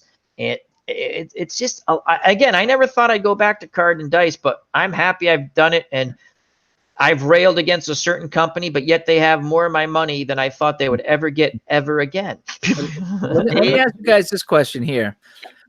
What has been your favorite mod of all the games you played? The one change that you've made, and we're not talking logos, we're talking like a rule change or a basic game change. What has been your favorite? Do you have a favorite thing that you've done in a game that says, man, this is my favorite, and I love that I did this to this game? ID, we'll start with you. Well, that's a really good question, Dave. Oh my gosh, let me think. I guess I would have to say my payoff pitch charts. Just because it was kind of like a community project that was kind of sponsored by me, which got a whole bunch of people involved in it, got a lot of players, got a lot of feedback. So I'm kind of proud of that, and to add that to the repertoire, the designer, he's going to post them on the website. He's going to let people out throughout the world get them. So I guess I'm proud of what we did, sponsored by me. I guess You that would should be my be. favorite. You should really be. should be. You've done absolutely unbelievable work with those charts. And again, the one you do it because they're well thought out, and that's why I always say I'd like to see you get back to your hockey game, because I know you're going to make a great hockey game, because the way you've explained it, because that's ID's ultimate mod right there when you make something, and he's explained it. I think it was last year, I think, when he went through the evolution of his hockey game, where he was at, and he played some of it. I thought that's fun, how it has to flow, but where do you take the flow to realism, and then you don't want it to get bogged down. And I had more fun listening to that stream, just like when Anthony was from Bleacher Bums Gaming discussing his games and stuff. But yeah, you should be proud of yourself, and hats off, because that's not easy. What you revamped not one chart for one game, not two charts for one game. You did three. Am I correct? You did three, because I saw three different emails that came to three different games. So There's a payoff pitch, there's the Yep. strat, and there's, am I missing another one? I think you did there? the APA. Or was it Oh, that well, national? I just recreated the charts that were for APA because the version I had wasn't very good. He was missing, I believe, one chart too. Right, but that's still, to me, you took the time to do it, and you share it. If someone wanted it, you could share it. That's true. And that's what same thing with Ron, who has brought games to the community, where he says, this is this game, you can find it here. I'll tell you again, mod, it's a little different. Ron was the first person when I asked, hey, how did you get that? Well, he's my dealer when it comes to games. Yeah. But how did you do that, Ron? Where did you find, say, these certain photos or this or that? Oh, you mean actually modding the? Yeah. It's a little different. I don't want to get off. I'm just saying about how a community, we work together, right, and we help. Hey, you can use this; it works if you want, or you can use that. Go ahead, finish. I just want to say, an ID with those charts, again, a lot of effort put in them, well thought out, and everyone who's used them, they like them. Dave Gardner's brought us some games I would never look at, because I'm not a fast. I'd forgotten I had shootout hockey. Yeah. I'm the one that said, he was interested, and I said, well, here's what I have. Yeah. And look what he's done with it. And the other great thing with people in the chat, sometimes you're on the fence of, well, do I want to get this game? You get to see, there's so many people in the community playing different games or the same version, so you can see how someone plays it, or all these different kind of games. It's so much fun to be part of this community. For sure. We got about a half hour left. Yep. And so Dave kind of asked one of the questions there, and so I'll ask it again. What are you guys' favorite mods? And we can talk about that. Before I get into that, there's a couple things there. I mean, there are endless resources for things, and it's impossible for someone who maybe sit there one night a week or two or limited time to sit there and know where everything is. And because I've been semi-retired for the last 20 years, I've had the time to do that and know where to find stuff and know what to look for on the forums and to buy more stuff than I could ever play. And so when someone has a question and says, you know what, I think I do remember that. Let me see what I can dig out. And so, yes. And so in Dave's case, like, yeah, I think I do have that. We were talking the other day and he was talking about game winning drive. And I went to try to find something. It's like, yep, I've got a receipt for a purchase and a link I can't download. And so, it's just one of those things that kind of pops up. I guess my favorite to answer ID's question, my favorite, I guess, mod or house rule, which I guess you could call it, is for starters, you don't get yanked until you give up 5 runs, 10 hits, or 27 batters, and then after that, we'll go through, and it kind of gives. And I like games that kind of let you do that. If you play like NP3, he kind of puts in that fatigue for you, and that's one of the drawbacks for me for that game. And because on the PC version, you can't get rid of it. So I want my own endurance rules. I've watched baseball for a long time. I know where pitchers should be racked. I want to make that decision, and so that's one of the ones I do, and I allow my relievers to go to get 9 batters, and then if they give up a hit, they're done. But it's all about being flexible. And the other one I do, and this came up in one of the Patreon games because I could do it, is if you hit a batter after you allow a home run, you're gone. We had the fight in that Milwaukee. There was a fight in that Milwaukee game, and I just yanked Raleigh Figures right after that. But so those are my favorites. Yeah, with me, my favorite mod will go again to the targeting because that's the game I've modded the most. Just making, I tell you, the biggest fun I had was making the 74 Super Bowl teams, Pittsburgh and Minnesota Vikings. And you're going to laugh at me. That's one of my favorite ones with the highlights to watch, the NFL Films ones, because just they actually use the Monday night theme in a lot of it. And they took a Super Bowl that actually was not sloppily played, was in bad weather because it was supposed to be in the Superdome. The Superdome wasn't ready. They played at Old Tulane Stadium. Super Bowl 9, yeah. Yeah, First time I remember. They played in Old Tulane Stadium. The weather was bad. And the highlight, John Facenda was, oh my God, outstanding.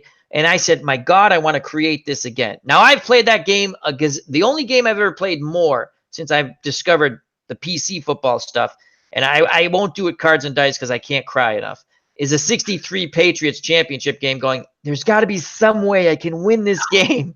And there is no way to win that game, folks. But it's fun. They are that good. I'll tell you the other thing I did. I did 4 playoff games, I think, of the season that just passed, where once the season ended, I looked at Football Reference.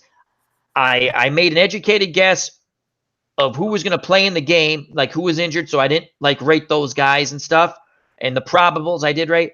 And I believe I was 3 out of 4 with the right winner. And I'm just calling the game and I'm rolling the dice, and you can't really I can't play defense against myself. So I lay the cards out. And if you get a certain, with a number, the way I had it set up, you go to that one, But yeah, that's a lot of fun when you create something, whether it's a season or you mod a rule and it works the way you thought it. Now, I've also had miserable failure. The 1958 championship game, when you're trying to figure out something. The Giants, when you looked at their stats in 58, I get it. They went to the championship and they were a good team. When you look at those stats, it's a lot of intangibles, meaning they won games because they somehow won games. Because they didn't won a playoff game with a kick and a field goal in the snow. Yeah, they didn't run the ball well to be. I've looked up those stats. They're not their defense. Baltimore is hands down so much better on paper.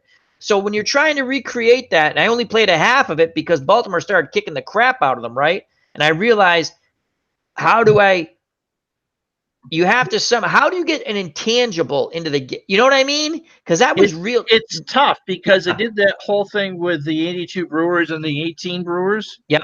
And trying to get Pete Vukovich to perform like he did in real life, because his numbers are terrible. It's like a whip of 1.5. Yeah. And someone said, well, look up what he did with runners in scoring position. It was like 227 batting average against. It's like, how the hell would you even replicate that in any engine? So that's kind of, it's with the Fran Tarkenton stuff, definitely. It's just the one I fooled around with most because it was an easy game for me to understand and try to, like I said, I was able to as I got older, I got able to reverse engineer it even better. But yeah, that's I know it's a little off subject, but like, how do you, and like Uncle Ron said, it's very difficult to the intangibles, because I'm telling you, look up the 58 Giant stats. Oh They're yeah, not, I mean they're pretty much mediocre. Every stat they have. the football game we played the other day, Yeah. Dave. I mean, when I looked at that and I looked up a Pro Football Reference, I'm going, how are we going to get Tampa to even have a game here? Miami wasn't superior in every way, but Doug Williams completed 41% of his passes on the year. Right. And I'm going, okay, I'm going to have to entertain people for an hour and a half. How do I make this competitive? And then Williams goes out and has the game, probably a better game overall than he did in that Super Bowl against the Broncos 10 years later. Where the hell did that come from? Yeah, and that was completely different from my playthrough on game-winning drive, where they lost 17-3 to Miami, and he threw 4 interceptions in that game.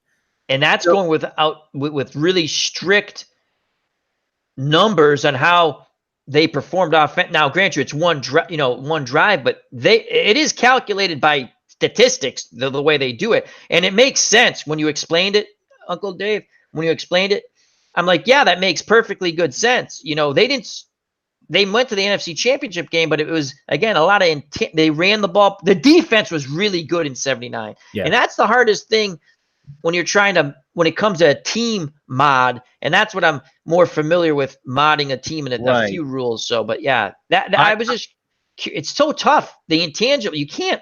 I don't know. Do you give them a special role or something? It's just. Chris, how you doing, buddy? ID, you've tried to create the hockey game. We're working on that, and of course, you're a Tampa Bay Lightning fan and a Buffalo Sabre fan. I mean, how would you? Let's talk about the Tampa Bay Lightning for a second. They had the best record of all time and crashed out in the first round in 4 games. I'm not trying to bring back unpleasant memories for you, but how would you card that sort of thing where you have great regular season success and literally poop the bed in a week? You can't. Well, first point, I actually was rooting from Columbus to win that playoff Ohio, series, from Ohio. or not, because before I moved to Florida, I lived in Columbus, Ohio. So I was actually rooting for the Blue Jackets. Okay. So second point is, no, I think you can't really change the rules or alter things to kind of mod things that way, because, I mean, to get the upsets, right, you have to get the rolls like Dave had earlier. You got to roll those 1-1s 5 times in a row. Right, and he did. He did. This is one of the most amazing things. And when you get those results, then you get the crazy upsets. So, I mean, stats on a card are going to be based upon the stats the player did, and you can't, you can add something in the game, maybe with team chemistry, like History Maker Baseball did, or something, taking something from, a different game like History Maker Baseball and saying, okay, there's team chemistry. Maybe, we can implement that into, a regular, APA replay or something like that. Yeah, no, that's a good point, because what happened with the Lightning was an aberration. I mean, you could probably see and point to specific examples in each game of why they lost. But if you were to buy the 2018-2019 season, which was coming out soon for Action PC and for APA and for your local game of choice, you're going to want to have the chance to have Tampa go forward if you're a fan, or if you're a Columbus fan, you want to recreate that. I mean, I suppose it comes down to the Kyle Schwarber effect a few years ago, when he had a terrible regular season and parked some off the back of the scoreboards at Wrigley. That's the other thing, I suppose. I would like to find out from the panel and yourself, Ron, if you don't mind. Is there a game out there that you've been playing recently and you're enjoying, but you think there needs to be some kind of adjustment or modification added to it to make it better? For me, that would be Inside Pitch. I've actually been looking at modding Inside Pitch. I think the game is really, really good. The only problem I have with it is the base running, which is way too complex Isn't that Or they do it automatically too? no, they don't do No. it automatically. You got to calculate and look on different charts and the runner's speed, how fast is the runner's speed, and then you got to compare that to wherever the ball goes, whether it's past the second baseman, past the shortstop, past the first baseman. Every one of them has a different result. So you have to get the result of the play, find out the speed of the runner, find out the arm of the thrower, and then get a final result. Okay. Oh my God, that's calculus. Is it Appa the one that tells you like the guy steals if he gets on base? Yeah, Appa, you Yeah, don't Appa. call Okay, your I'm sorry. Appa, you I'm don't call your sorry. own steals. So I Okay.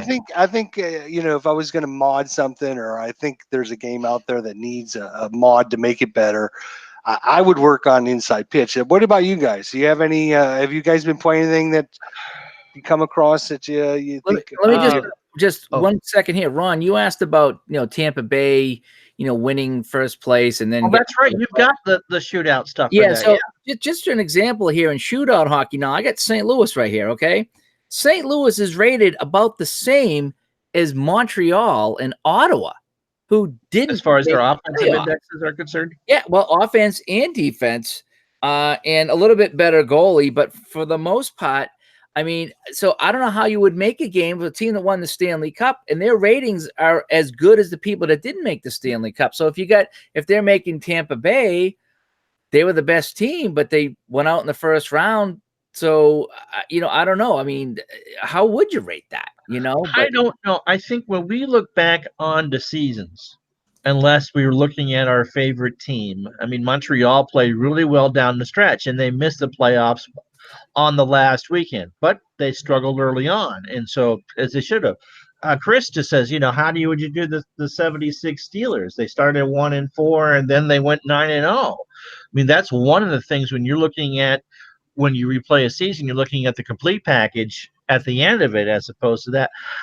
I don't know how you do that. Because I mean, especially when you're talking about the Stanley Cup winners, who everyone seems to forget. January 4th of this year, they were the worst team in the league. They had the worst record in the league.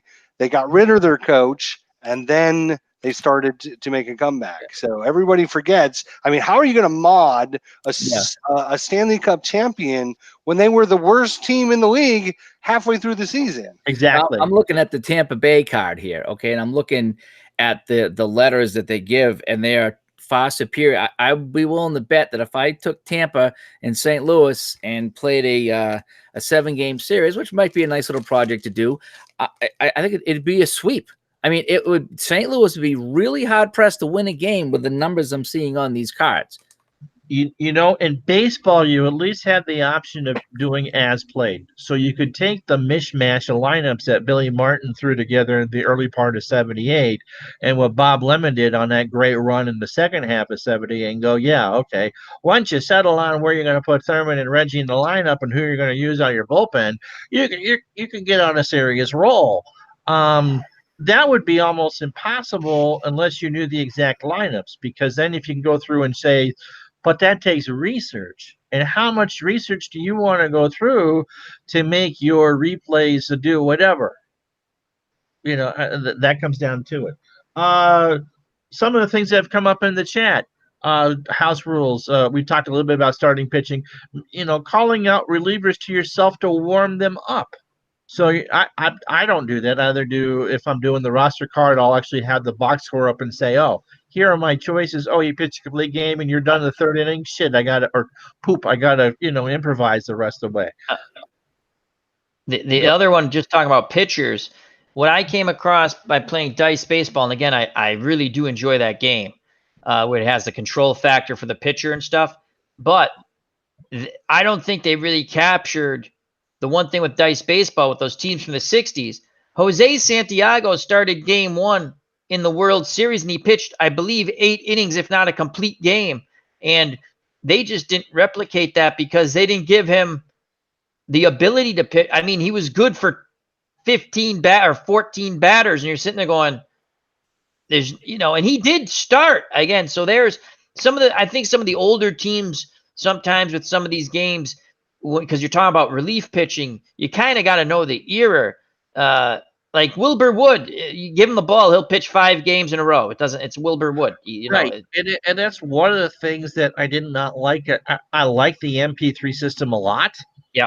But it was one of those things like, no, if I have a spot starter, or heavens to Betsy, this doesn't matter, I guess, for MP3 because you're doing everything, that I make the mistake of closing with the pitcher and like, oh, guess who starts the next game? Oh, that's wow. that's happened to me when I didn't realize who was starting. All done. Dave hasn't done it yet because he hasn't played baseball on Cards and Dice, but we've all done that. Yeah. But yeah, I mean, you go, look, your starter is your starter, and he gets the same rules: 5, 10, and 27. Don't hit. You pitch until you do that. I don't care if you threw 4 innings the night before. So yeah, I mean, those sort of things. What other house rules do you guys use? We got about 15 minutes left because we can't make it. So Dave, what have you learned kind of from this? I know you're the newbie to Cards and Dice and stuff, and so we've talked about modding and stuff. What excites you? What have you learned?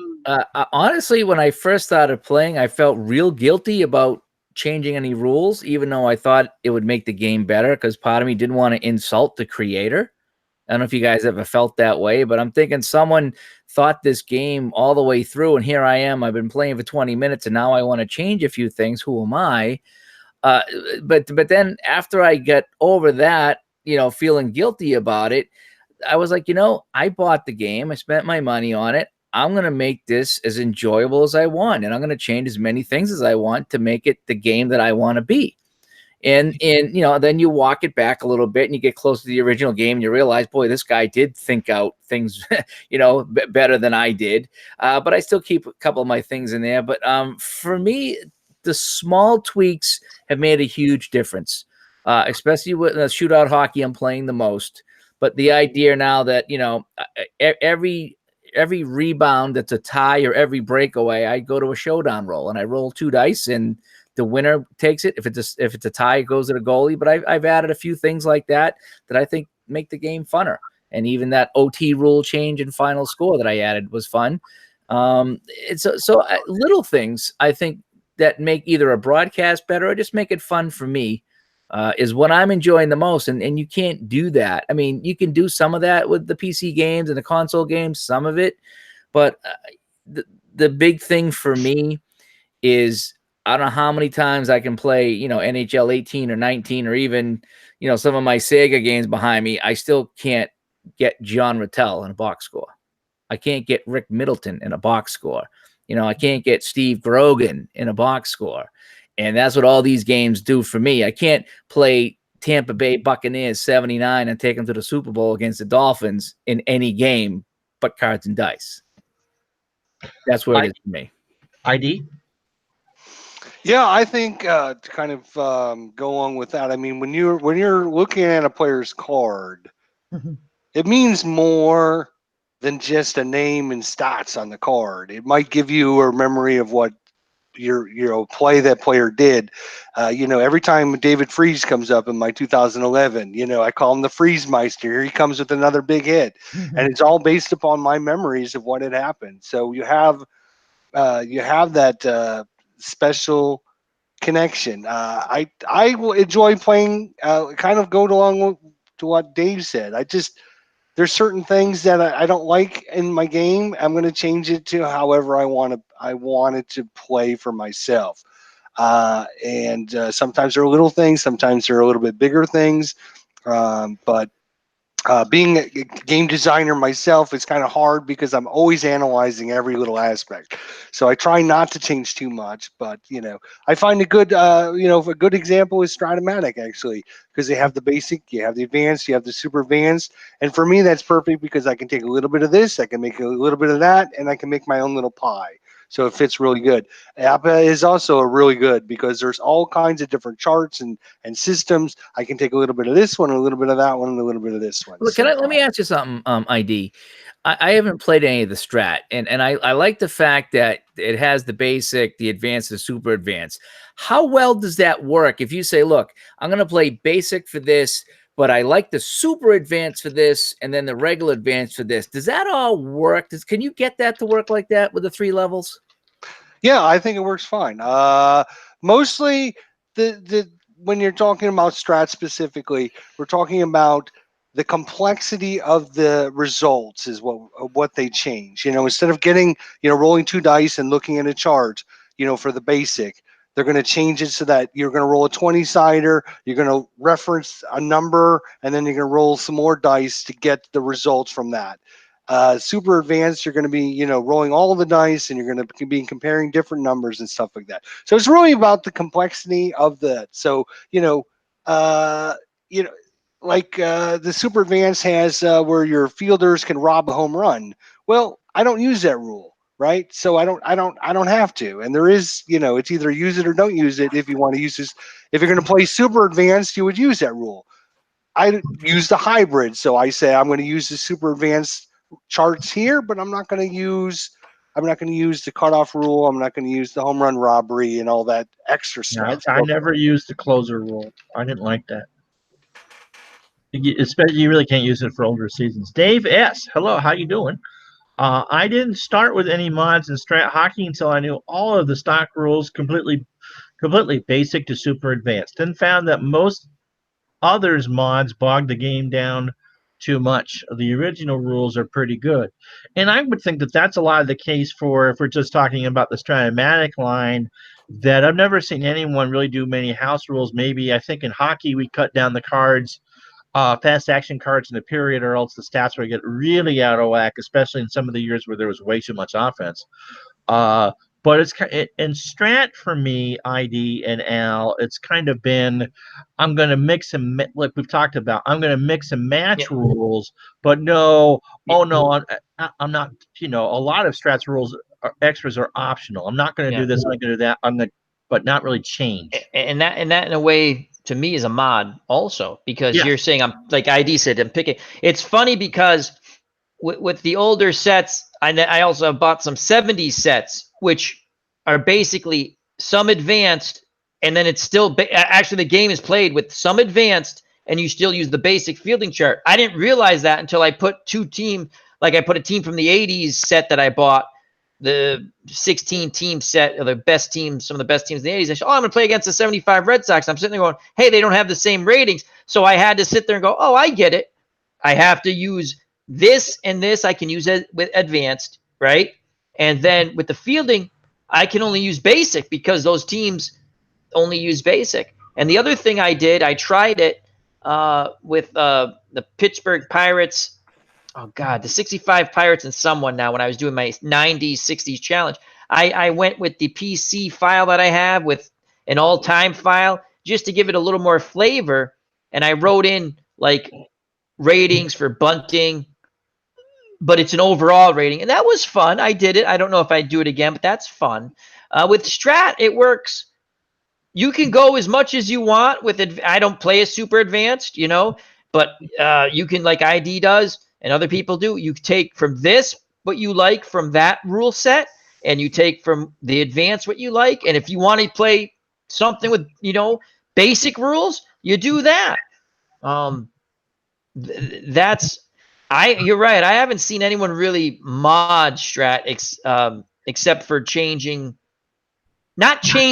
using different the 3 versions of the game and just taking the rules. Oh, I like the way this plays. I like the way that plays. And you do it for your enjoyment, because you're playing for you. Never, if someone says, oh, you're playing it wrong. No, I'm playing it the way I want to play. I'm using the advanced rule for this, the other rule for this, and the other rule for that. Or some people like to play basic. I found enjoyment in the basic game. I like the advanced game better, but I have no choice with some of the older cards. I just, you know what? It comes out when I sit there and I go back to compare things when I play some game or series. I don't get the exact thing, but as a whole, a lot of times it's pretty damn close. I think Johnny Smoke says no baseball sim that I know of makes the 55% of pitchers' errors to be on bunts and pickoffs as in real life. Pitchers in the Stratomatic will give pitchers too many errors off of regular plays. I'll take his word for that. I have not done analysis on it, nor am I going to. But no, but I don't understand what he's saying. If exactly. it's, I know what he means. I'm just saying, and I can see where that would bother possibly some. I enjoy Strat. Again, ID, have I not bashed that company over and over again? Have we not bashed that company? We have a few times. But the game, again, am I biased when it comes to the game? Because that's the first game I played as a kid when it came to something like that. I do enjoy Strat. And somehow it works out, even though I'm sitting there going, it is a 50-50 split. And somehow, I mean, it's a weighted 50-50 split. But yeah, the only thing I've modded with Strat is I've mixed some basic and advanced rules to my enjoyment. Right. And I think it all comes down to, the overwhelming theme of the evening is mixing and matching to your enjoyment. Yeah. Some things are going to work and some things, oh no, I'm not doing that again. That was way too complex. But mixing and matching to your own enjoyment, because you're the one, especially if you're sinking money into cards and dice, that put your hard-earned money into whatever experience you want to replicate, whether it's this past year's NBA playoffs. Can you get was a healthy Golden State beat Toronto? With Kawhi Leonard, going to do circles around the basket on the last shot of the series, that sort of thing. Or if you're like Clinton Parks and want to replicate Stone Age baseball, I hear Fred Flintstone was a pretty mean pitcher. No, in all seriousness, for whenever you were 13, 14, 15 years older, whatever you get into. One last let thing. me ask you a question about the Strat hockey real quick. I know I asked Ron, and I think he said he wasn't sure if I got the base game behind me. I bought off of eBay. If I were to go buy a season and it only comes with so many teams printed, I thought it said it sent you electronically the other teams. Can you print those out yourself? Is that how that works, or what is the deal? So in other words, if I got the 82 season, it says it comes with 6 teams from 82. Oh, that's like the basic. That's like a starter. It says we send you a file with the other team. So if I wanted to play Winnipeg, they don't send a file anymore. I don't know that sheet you got was from 1994 or something. They don't do that. Yeah, starter when he's talking about the starter sets. You get the 6-team starter sets, and I think they somehow sent some sort of PDF or guarded something so you could print the rest. Does anybody know that in the? Because it's like I wouldn't want to just play 6 teams. I like to play the oddball teams. I'd love to get a season, and play the Colorado Rockies or the early Winnipeg Jets. I don't want to just play the best 6 teams. So I don't know if they sent me a file, if I could print them out and have the cards. I don't know how that works. I don't think you can print. They don't have PDFs to my knowledge. I'm seeing 2 different things here in the chat. All extra Strat hockey teams come in a download file that you can print out. Oh, and now I'm here. Oh, they're in doc form, and Chris said no longer. So I guess don't ever call them. You'll never get an answer. All right, so we don't have a definitive answer on that yet. I was just on their site because they have that 50% off for PC games, and I keep debating about the hockey, but I really want to talk to ID and Ron a little more about that. AJ says he has it in one of his videos, Mr. Gardner. Yeah, okay. I've watched some of Dave's videos. They're really good. And Dave, I have to steal Dave's idea. I was gonna put this on his YouTube channel. Dave did a terrific thing. He did one hockey game playing one period with 3 different games. Oh, okay. This is who we're talking about. Okay. That was fantastic. And Dave, I'm going to steal your idea, borrow your idea, and I will give you credit for it. Okay. I was going to play a Stanley Cup playoff series, but use 7 different games for each game. So I would start off maybe like game 1 with final score, quick score. Game 2, I might use that Laurie Boschman board game I picked up. I love that. Game 3, I might use ultra quick. Game 4, I might go to shootout hockey. Game 5, I might try that the player of the game. So I was gonna try to get and see how the engines work. I thought about Action PC, but that would be an hour and a half slag of a game. Where all these other games, like the ultra quick stuff, will play in 5. I don't know. You get a series with a game 7. That's the one I would Oh want yeah, to play. if we go to game Yeah. 7, I would do that. But I thought it'd be kind of neat to pull out all these obscure games that I got. I even got a couple of weirdo games and just play them for fun and just okay. First game is going to be this game. Game 2, I'm going to use this game. Game 3, I'm going to use this game. And I thought it'd be really fun. So I'm kind of like just taking Dave S's idea and just expanding it a little bit. I've seen that with other genres. OG, the original Grognard's done that with military strategy games where he's taken a battle scenario and played it with. I've talked about that. I thought that was really interesting. Calico Yeah. idea, like a different colors. Yeah, and oh man, I can't remember the channel's name, but he'll play a game in PC, he'll play a game in Strat, he'll play a game in Replay Baseball, and he'll play a game in Action PC. And he's changed his channel name. But yeah, I've seen it a couple places, and that's always intriguing to me because to see how, how one team plays it a little differently. Also, I think we know Baseball Demos did the baseball game. Five different versions of baseball. Yeah. Yeah. I think he did an inning of each, or maybe 2 innings of each, or something like that. But that's always interesting to see stuff like that, regardless of genre, just to see how a game plays out. Any more mods or house rules that you guys want to talk about in the chat before we go? And Clinton, we're just giving you a hard time. There's nothing wrong with dead ball baseball. Clinton said earlier in the chat that when he does a broadcast, he likes to do it like a radio broadcast. And I got to call him out on that because we all do radio broadcasts, you know what I mean? But Clinton, I think he would probably do more of a ticker tape broadcast. What do you guys think? Ba-doom, boom. The cards and letters too. three innings each.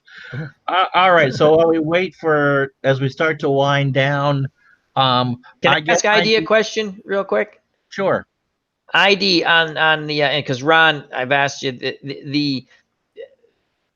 do you think because Strat has that sale, I get a PC question, and this would be because I can get the game at half price.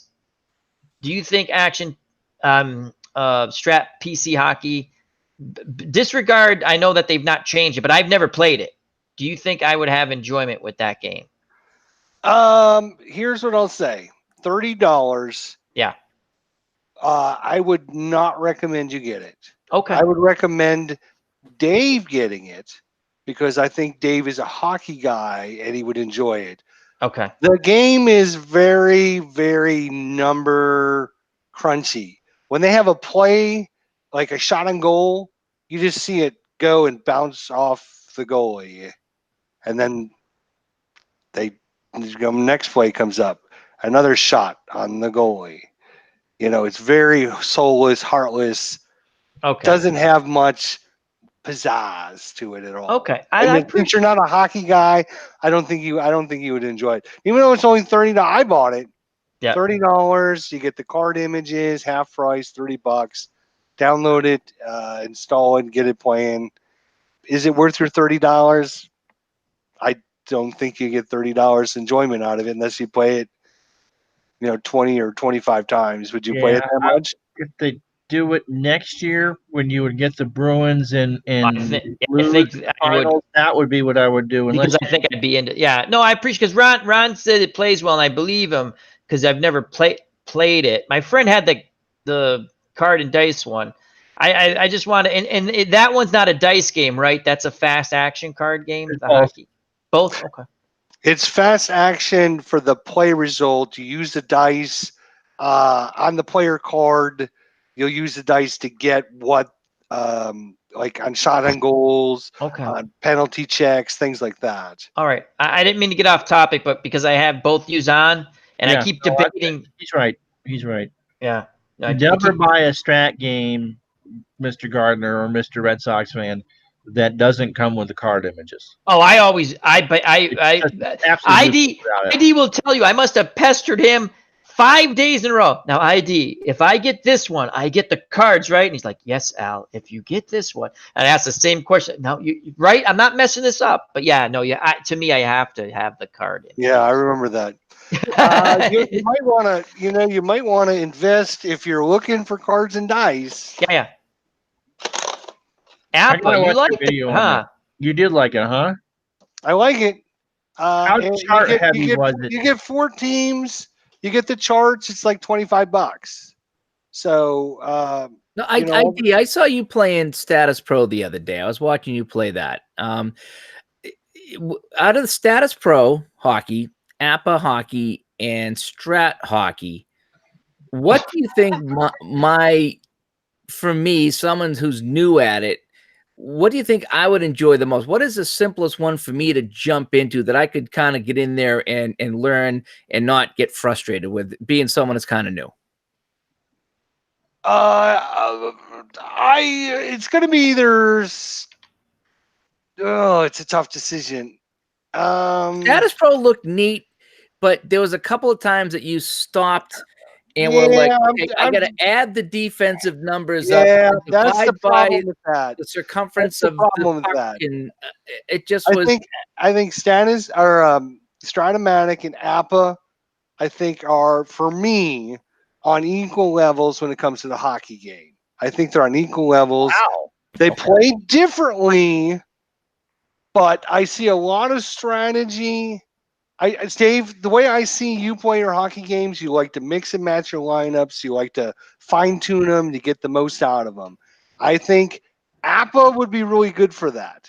But I also think you're also a hockey junkie, which makes the Stratomatic game slightly better because it's more of a you can see the numbers.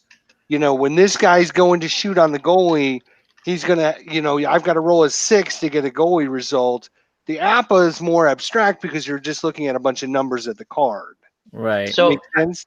I like, but why I like the shootout is because the team's there, and I only look at the one card, and I roll the dice. It's either a scoring chance or not, and it flows really well. I can really get through a game, and when I see you guys play some of these games, it's like the game seems to come to a stop.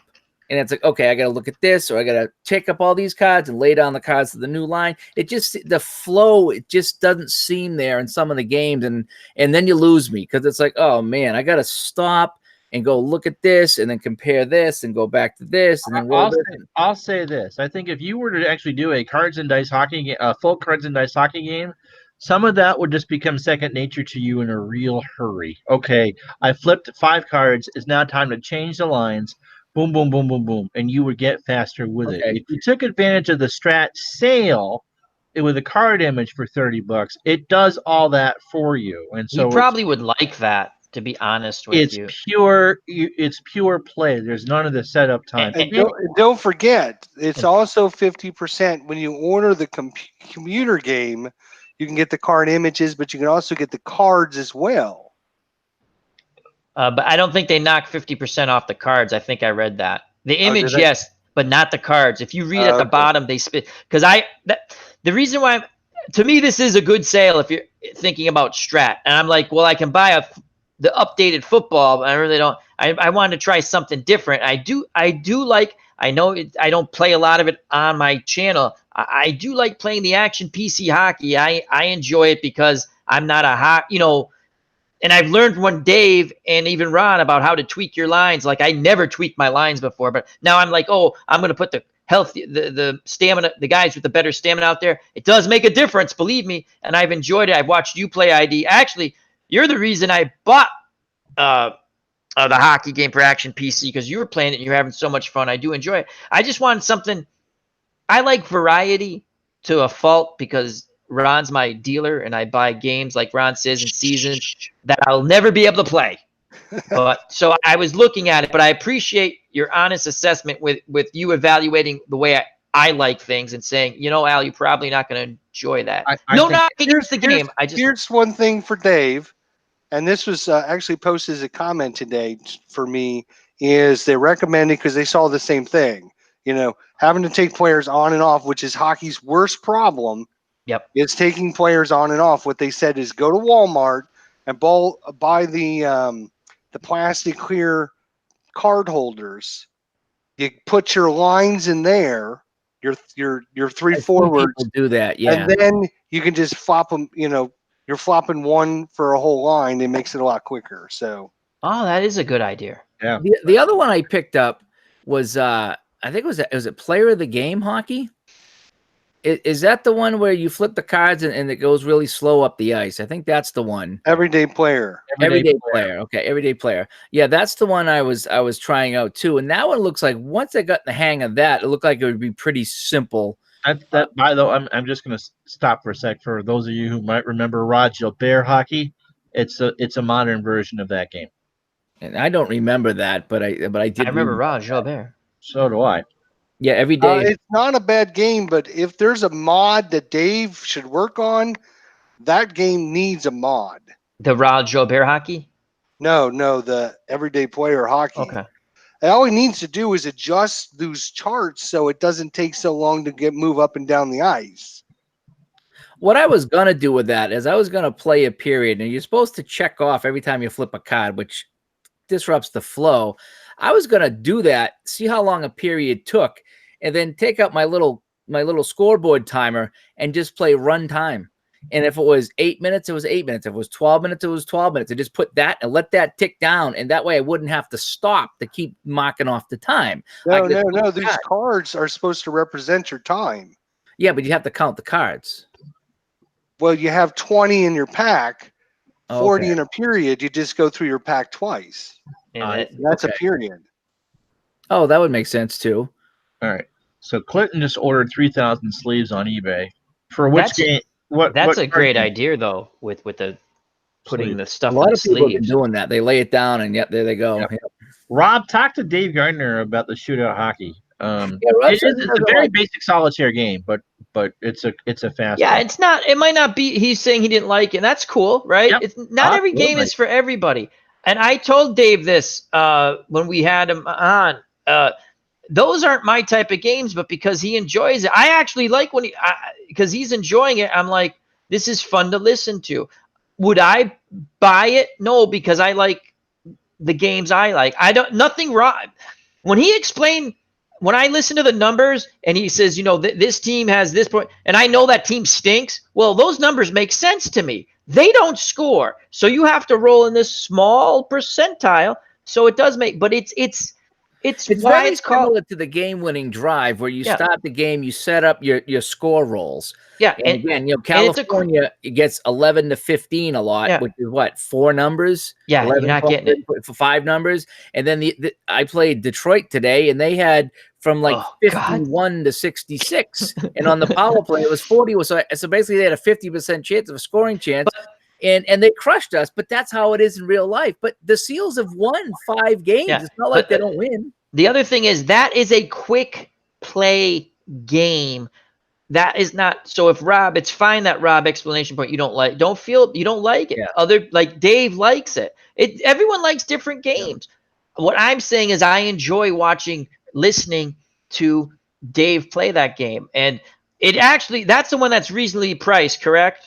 Yeah, I think it's like $4 for the game and $7 or $8 a season. If you were going to take a shot at it, and even if it wasn't your cup of tea, you didn't spend a lot. It's got a small footprint. That's what I like about it. Yeah. It's just the 2 team cards, and it's either dice and charts or it's fast action cards. I use a combination. Yeah, and the other thing Dave does, we're talking about making the game enjoyable for yourself. Guess what? He took this, what some people might call a basic quick play game. He's made it enjoyable. He's made it, for me at least, and for other people, extremely fun to listen to and watch because of the way, what I call modding the visual, because I'm a squirrel. I like visual, right? And I like good announcing and just enjoyment. So he's done that. But every game's not for everybody. I like out of the ballpark. Uncle Ron will sit there and go, "It's a nice game. It's a nice game." But he's not a big fan of it, and that's fine. But I like it. Exactly. I don't begrudge Al for enjoying. No, that's what I respect. I have other people who call me nasty names, but that's we're buffering, guys. Are we? Yeah, a little bit. All right. Because I'm seeing the numbers bounce around. Yeah, I see it now. Hit F5. It worked for me. Yeah, I reloaded. I'm gonna reload. All right, so hit reload. Yeah, so Clinton has 5 seasons of NPNG and another 10 in Status Pro. So if you're buffering, hit F5 if you can hear us at all. All right, last thoughts, guys. We'll start with Dave. No, it just it was fun getting on here and chatting with you guys, and you guys have done this a lot longer than me, so it's good to kind of hear your stories and share some of my newer experience with you guys. And then I've learned a lot. I mean, you guys are the three guys I probably watched the most, and I've learned the most from you guys. And I just try to do my own thing in my own way, and try to have an entertaining channel, and and it's just very enjoyable. It's just all very positive for me. And and again, I gotta blame Clinton. Clinton's the one. When he said I roll my own dice, it triggered something in here. And then Ron was like, maybe you should try a couple of games to start. And the pusher got me going, and now I'm pusher. No, enjoy this at all. There's no flow. The good thing is. The good thing is, though, is that a lot of the games I'm playing, the shootout hockey, it's $10, $12. The game-winning drive, $10.95. Stuff like that. Even the everyday player hockey, I think it was $14.99. It comes with a whole bunch of seasons. So we're not talking $60, $70 a whack here. You know what I mean? And I'm playing these for hours at a time. I really am. You've got your enjoyment out of it. I did. Right. Oh God, I'm gonna sneeze. ID. Well, first of all, Dave, Mr. Newbie, already has like 6 or 8 games, so congrats to him on that already. We shoved him down the rabbit hole. He's like, yeah, I just got into this, and well, let me show you how to play this new game that I found. And look at this new game. Here's what I'll say about modding. Modding's great. It will add to your enjoyment when you're having fun playing the game. It'll broadcast better to your people out there. People will enjoy it more because you're enjoying it more. So modding, change something if you don't like it. Create it your game, make it your game, and have a good time with it. Modding's great. Al, you're okay, buddy? Yeah, I'm good. GGO brought you the good stuff? Oh, it brought me the good stuff. GGO brought me the good stuff. All right. I'm developing that show. Believe me, that's coming. Ask Okay. GGO. Last thoughts, Al. Oh, just thank you for having me. Lots of fun. ID, I want to come on your channel. We're gonna have a discussion. What? Yeah. Do it. Let's do it, man. So I'll send you an email. We'll set that up because Do it. we got to get you back on with those talk shows because they're enjoyable, my friend. And as everything else you do, I enjoy it greatly. Dave, Uncle Dave, and I'm gonna call ID Uncle ID because that's a sign of respect for me when I say that stuff. I enjoy all 3 of these lovely channels. Lovely channels, as LMR would say. It's just a lot of fun. So that's the first thing I want to say. You guys keep me company. I greatly appreciate that. Play the games you like. Not every game's for everyone. I like to try a lot of different games. You mod it the way you want. And just enjoy. Life's way too short not to enjoy. If you like a game and someone else, if you're the only person who likes that game and you enjoy it, play it.